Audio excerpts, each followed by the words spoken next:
Yes, you'll remember there's been this long-running inquiry following on from the Sue Gray report into Partygate and what happened in Downing Street during the pandemic. We have a committee of MPs who've been looking at whether Boris Johnson misled Parliament about it when he was telling Parliament what he knew when MPs were asking questions about it.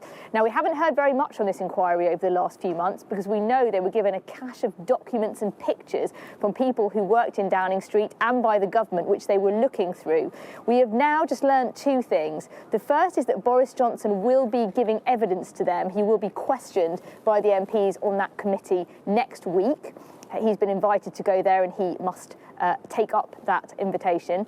We've also seen published a 24-page report by that committee, including some pictures, which look at first glance to me to be different from the pictures we have seen previously of gatherings in Downing Street. If you can see them on the screen there, they do show Boris Johnson and other people standing round the cabinet table, but there seem to be a few more people there than we saw in the pictures that we have that were published previously. So there's 24 pages of things that committee wants to ask Boris Johnson about next week, and we are just digesting all the information in that report.